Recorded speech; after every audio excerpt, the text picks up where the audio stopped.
அனைவருக்கும் வணக்கம். எந்த செயலை நீ செய்தாலும் எப்பொழுதும் நீ கடைபிடிக்க வேண்டிய தாரக மந்திரம் என்னவென்றால் என்னால் முடியும் என்று கூறி இன்றைய வகுப்பில் நாம் தொடர்ந்து பார்த்து கொண்டு வருகின்ற போக்சோ ஆக்ட் 2012 சாப்டர் 9, அதான் லாஸ்ட் மிஸ்லினியன்ஸ் பல வகைப்பட்டவைகளில் அதை பார்த்து கொண்டு வருகிறோம். டோட்டல் செக்ஷன் 46 தெரியாது. அந்த 46 எப்படி சார் ஞாபகம் வச்சிருது? போக்சோ ஆக்டில் 2012 46 பிரிவுகள் தான் இருக்குதுன்னா 4 + 6 10 10 அவ்வளோதான். அது 10னா பாலியல் பலாத்கார அந்த சட்டம் 10, அதாவது 46 ஞாபகம் வச்சுக்கலாம். இப்போ ஆல்ரெடி வந்து அது 39 to 46 இருக்குல்ல, இது ஆல்ரெடி நம்ம 43 வரைக்கும் எடுத்துட்டோம். இப்போ என்ன பார்க்க போகிறோம்? 44 மானிட்டர். இதான் 4 பார்த்தேன் எம் வருதுல்ல, மானிட்டர். அதே மாதிரி இம்ப்ளிமெண்டேஷன் 4 இது ஒரு 4 1 2 3 4 மானிட்டர் ஞாபகம் வச்சலாம். இங்கே இம்ப்ளிமெண்டேஷனுக்கு 1 2 3 4 இம்ப்ளிமெண்டேஷன். அதாவது இந்த சட்டத்தில் இருக்கின்ற அந்த வகையங்களை நிறைவேற்றுவதை கண்காணித்தல். யாரெல்லாம் கண்காணிக்க வேண்டும், எவ்வாறு கண்காணிக்க வேண்டும், எதை கண்காணிக்க வேண்டும், இதை நிறைவேற்றுவதற்காக என்பதை பற்றி நாம் பார்க்க போகிறோம். சப்செக்ஷன் 1 என்ன சொல்கிறது என்று சொன்னால், the National Commission for Protection of Child Rights under Section 3 Protection of Child Rights Act 2005. அதே மாதிரி the State Commission for Protection of Child Rights under Section 17 shall, in addition to the functions assigned to them under that act, also monitor the implementation of the provisions of this act in such manner as may be prescribed. குறித்துரைக்கப்பட்டிருக்கின்ற வகையில் இப்போ வழக்கம் போல் நம்ம ஒரு பட விளக்கத்தோடு பார்த்தோம்னா நமக்கு ஈஸியாக புரியும். இப்போது இந்த குழந்தை இருக்குல்ல, இந்த குழந்தைகளுடைய அந்த பாதுகாப்பு உரிமை சட்டம் 2005 இருக்குல்ல, அந்த சட்டத்தில் இருக்க போது பிரிவு 3 என்ன சொல்லப்பட்டிருக்கின்றது என்று சொன்னால், இந்த 3 படியாக என்ன அமைக்கப்பட்டிருக்குது? தேசிய குழந்தைகள் பாதுகாப்பு உரிமை ஆணையம் ஒன்று இருக்கின்றது. அதே போல் 17 பாருங்க, அதில் என்னது? மாநில குழந்தைகள் பாதுகாப்பு அந்த ஆணையம் இருக்கின்றது. இந்த இரண்டும் அவர்களுக்கு இந்த குழந்தைகளை பாதுகாப்பது, அந்த உரிமைகளுக்கு, இந்த குழந்தைகளுக்கு என்னென்ன உரிமைகள் இருக்கிறதோ அந்த உரிமைகளை பாதுகாப்பதற்கான சட்டம் அது. அப்போ இவர்கள் இந்த நேஷனல் அனைத்திடமும் ஸ்டேட் அனைத்திடம் ஒப்படைக்கப்பட்டிருக்குது. அவர்கள் அந்த பணியை செய்கிறார்கள்ல, அந்த சட்டத்தின்படி பணிகளை செய்கிறார்கள். அவ்வாறு செய்கின்ற அவர்கள் ஒதுக்கப்பட்டிருக்கின்ற அந்த பணிகளை செய்வதோடு மட்டுமல்லாமல் ஆல்சோ, அத்துடன் கூடுதலாக எதை செய்ய வேண்டும் அவர்கள்? As per 44 of POCSO act 2012 என்றால், இந்த சட்டம் இருக்குதுல்ல 1 to 46 இருக்குது மொத்த செக்ஷனும். அந்த பிரிவு இருக்குல்ல, ஒவ்வொரு பிரிவிலும் என்னென்ன செய்ய வேண்டும். இந்த உதாரணத்துக்கு பார்த்தீங்கன்னா, இந்த குழந்தை வந்து நீதிமன்றத்திற்கு, இப்போ இங்கே நீதிமன்றத்துக்கு வருது, குழந்தை சாட்சி சொல்லுகின்ற போது அந்த குழந்தை எந்த விதமான ஃபியரும் இருக்கக்கூடாது, எதிரியை பார்க்கக்கூடாது, கேள்வி நேரடியாக கேட்க, இப்படிலாம் பார்த்தல நம்ம ஏற்கனவே. அப்போ இவ்வாறு உதாரணத்துக்கு அந்த ஒரு செக்ஷன் எடுத்துப்பேன், அந்த செக்ஷனில் எவ்வாறு எந்த வகையில் கூறப்பட்டிருக்கிறதோ அந்த வகையிலேயே, அதில் குறித்துரைக்கப்பட்ட வகையிலேயே அவைகளை என்ன பண்ணும்? நிறைவேற்றுவதற்காக, இம்ப்ளிமெண்டேஷன் நிறைவேற்றுவதற்காக என்ன பண்ணும்? அவற்றை கண்காணித்தல் வேண்டும் என்று சொல்லுகிறதுல. அப்போ இங்கே பாருங்கள், யார் இது? இந்த மானிட்டரிங். இவங்க தான் வந்து இப்போ நேஷனல் கமிஷனாக இருந்தாலும் அல்லது ஸ்டேட் கமிஷனாக இருந்தாலும் 1 to 46 இருக்குல்ல அந்த போக்சோ ஆக்டில், அவைகளில் எவ்வாறு அதை செயல்படுத்த வேண்டும் என்று கூறப்பட்டிருந்தோ அதை நிறைவேற்றுவதற்காக இவர்கள் என்ன பண்ணும்? மானிட்டர் பண்ணும், கண்காணிக்கணும். இவ்வாறு இந்த நீதிமன்றம் பார்க்குறாங்க, இந்த குழந்தை விசாரிக்கப்படுகிறது, இந்த குழந்தை இவ்வாறு விசாரிக்கிறார்களா, அல்லது குழந்தை அடிக்கடி நீதிமன்றத்துக்கு கூப்பிடுறார்களா, என்ன என்பதை அது கண்காணித்தல் வேண்டும் என்று சொல்வதுதான் செக்ஷன் சப்செக்ஷன் 1.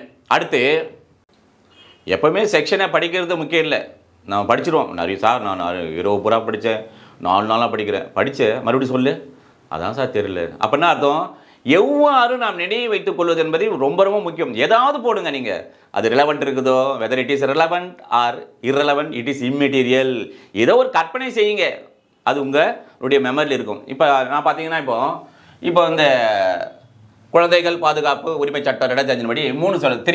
3 வந்து இப்போ நேஷனல் கமிஷனுடைய அந்த என்னென்ன அவர் செய்யணும்னு சொல்லியிருக்காங்கல்ல.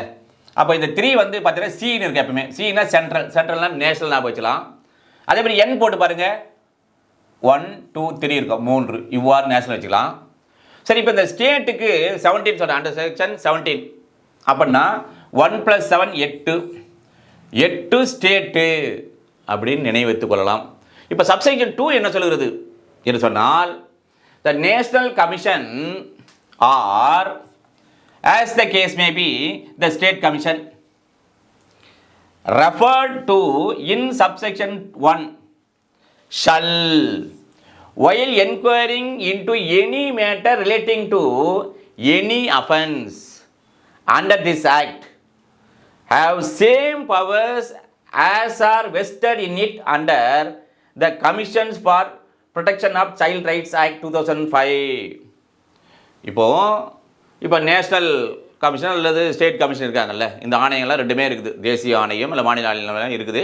அந்த நேர்விற்கேற்ப ஆஸ் த கேஸ் எப்படின்னா அது எது இருக்குதோ அது அந்த நேர்விற்கேற்ப அவர்கள் இவ்வாறு இந்த சட்டப்படி போக்சோ ஆக்ட் 2012 படி ஒரு என்கொயரி வைக்கிறாங்க, விசாரணை வைக்கிறார்கள், பரிசீலனை செய்கிறார்கள் என்று சொன்னால், அவ்வாறு செய்கின்ற போது இந்த தேசிய ஆணையத்திற்கும் அல்லது அந்த மாநில ஆணையத்திற்கும் அந்த மானிட்டர் செய்கின்ற அதிகாரிகளுக்கு என்ன அதிகாரம் அவர்கள் பெற்றிருப்பார்கள் என்று சொன்னால், என்ன அதிகாரம் பெற்றிருப்பார்கள்? இந்த குழந்தைகள் இருக்குல்ல, protection of child rights act 2005, குழந்தைகள் உரிமை பாதுகாப்பு சட்டம் 2005 சட்டத்தில் அவர்களுக்கு என்ன அதிகாரங்கள் வழங்கப்பட்டிருக்கின்றதோ அதே அதிகாரம் இங்கே போஸ்கோ ஆக்டினுடைய மானிட்டர் செய்கின்ற போது அந்த அதிகாரத்தை அவர்கள் பெற்றிருப்பார்கள் என்று சொல்லுதான் சப்செக்ஷன் 2. இப்போ சப்செக்ஷன் 3 பார்ப்போம். The National Commission or as the case may be the State Commission referred to in subsection 1 shall also include its activities under this section in the annual report referred to in the Commission for Protection of Child Rights Act 2005. 16 என்ன சொல்லுதுன்னா annual and special report of commission. இது annual report. இதுதான் annual report. எதுனா POCSO act 2012. என்ன சொல்ல வராங்க, நம்ம ஏற்கனவே சப்செக்ஷன் 1 பார்த்தோம். என்ன பார்த்தோம்? அந்த தேசிய ஆணையம் நேர்வுக்கேற்ப அது மாநிலமாக இருக்கின்ற போது, மாநில ஆணையமாக இருக்கின்ற போது அந்த ஆணையமானது இந்த பிரிவில் 44 இருக்குதுல்ல போக்சோ ஆக்ட், இதில் இருக்கின்ற இதெல்லாம் மானிட்டர் பண்ணுறாங்கல்ல, இவ்வாறு மானிட்டர் செய்கின்ற போது அந்த பணிகளை செய்கின்ற போது அத்துடன் கண்டிப்பாக என்ன பண்ணோம், அவர்கள் எவ்வாறு அந்த கண்காணிப்பை செய்தார்கள் என்கின்ற அந்த விவரங்கள் அடங்கிய அந்த ஆண்டு அறிக்கையும் தாக்கல் செய்தல் வேண்டும் என்று சொல்கிறது. இதெல்லாம் என்ன, இந்த குழந்தைகள் பாதுகாப்பு அந்த ஆணையம் இருக்குல்ல, அதில் 16 சொல்லியிருப்பாங்க. இங்கே பார்த்தீங்கன்னா இருக்கும் ஆனுவல் அண்ட் ஸ்பெஷல் ரிப்போர்ட்னு. இவ்வாறு சொல்லுவதுதான் செக்ஷன் 44 சப்செக்ஷன் 3. சரி, இப்போ ரிலேட்டட் ப்ரொவிஷன் பார்ப்போம். என்னது, பிஎன்எஸ்ல 2023 2 சப்செக்ஷன் 3 சைல்டு. இங்கே பார்த்து ஆல்ரெடி தெரியும், 3க்கு வந்து சி சைல்டு. அப்புறம் பிஎன்எஸ் பாரதிய நியாய சன்னிதா 23 2ல் சப்செக்ஷன் 1 ஆக்ட், அது ஆக்ட் நம்ம பார்த்தல. சரி, ஓகே. அதே மாதிரி பிஎன்எஸ் 2023 செக்ஷன் 2ல் 24 அஃபென்ஸ். அடுத்து பாரதிய நாகரிக் சுரக்ஷா சன்னிதாவில் வந்து பார்த்தீங்கன்னா பிஎன்எஸ்எஸ் செக்ஷன் 2ல் 1K. கேன்னா என்கொயரி, கேள்வி கேட்குறாங்க. எப்போ கேள்வி கேட்பாங்க? என்கொயரி பண்ணும்போது கேள்வி கேட்பாங்க, அப்படி ஞாபகம் வச்சுக்கலாம். அதே மாதிரி செக்ஷன் 2ல் 1Q அஃபென்ஸு, குற்றப்படுத்தணுமா கியூல் நெல் அப்படின்னு, அப்போ அது ஞாபகம் வச்சுக்கலாம். கியூன்னா அஃபென்ஸ் அப்படின்னு ஞாபகம் வச்சுக்கலாம். இப்போ போக்சோ ஆக்ட் 2012 செக்ஷன் 1 செக்ஷன் 2ல் சப்செக்ஷன் 1ல் ஜின்னா ப்ரிஸ்கிரைப்டு. ஜிஹெச்சுக்கு போனால் என்ன பண்ணுவாங்க, அது மாத்திரை எழுதி கொடுப்பார் ப்ரிஸ்கிரிப்ஷனில், அதை பார்க்க வச்சுக்கலாம். செக்ஷன் 2ல் சப்செக்ஷன் 1ல் டி சைல்டு. சரி, அடுத்து பார்த்தீங்கன்னா the commission for protection of child rights act 2005 என்னென்னு பார்ப்போம். செக்ஷன் 2ல் பி சைல்ட் ரைட்ஸ், பின்னா பேபி ரைட்ஸ் ஞாபகம் வச்சுங்க, ஓகேவா. அடுத்து செக்ஷன் 2ல் சிக்கு இங்கே கமிஷன் ஆணையம். செக்ஷன் 2ல் எஃப்னா ப்ரிஸ்கிரைப்டு, ஓகே. இங்கே செக்ஷன் 2ல் ஜி ஸ்டேட் கமிஷன், கவர்மெண்ட் பார்த்துல கவர்மெண்ட், ஸ்டேட் கவர்மெண்ட் ஞாபகம் வச்சுக்கலாம். சாப்டர் 2ல் the national commission for protection of child rights, NCPCR ஞாபகம், அது ஷார்ட் ஃபார்ம்.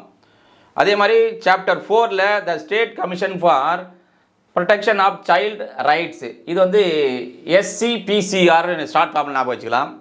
அடுத்து சாப்டர் 3ல் functions and powers of the commissions, அந்த ஆணையத்தினுடைய அது என்னது பணிகளும் மற்றும் அதிகாரங்களும் பற்றி சொல்லப்பட்டிருக்கின்றது. இப்போது ஜேஜே ஆக்டில் ட்ரையாங்கலில் சைல்டு பற்றி நாம் பார்க்க போகிறோம். எப்படி என்றால் இப்போ ஜுவனல் ஜஸ்டிஸ் ஆக்ட் இருக்குல்ல, செக்ஷன் 2 சப்செக்ஷன் 12 சைல்டு, 1 + 2 3, 3னா சி சைல்டு நாம் வச்சுக்கலாம். அதுக்கப்புறம் பார்த்தீங்கன்னா இங்கே 2ல் 13, இங்கே 3 இருக்குல்ல, இதுக்கு சி வச்சுன்னா இப்போ child, child in conflict with law, சட்டத்தோடு முரண்படுகின்ற குழந்தை.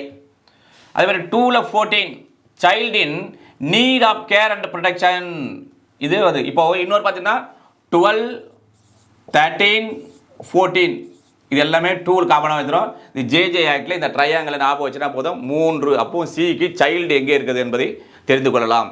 இவ்வாறாக நாம் படிக்கின்ற போது ஒவ்வொரு சட்டங்களிலும் என்னென்ன தொடர்புடைய பிரிவுகள் இருக்கிறது, இந்த மாதிரி ட்ரையாங்கல் நிறைய போடுங்க. ட்ரையாங்கல் போட்டால் அந்த 3 பிரிவும் அப்போ எப்பவுமே நமக்கு மறக்காது. இவ்வாறு நீங்கள் படித்து பயன்பெற வேண்டும் என்று கூறி அடுத்த சந்திப்போம். நன்றி, வணக்கம்.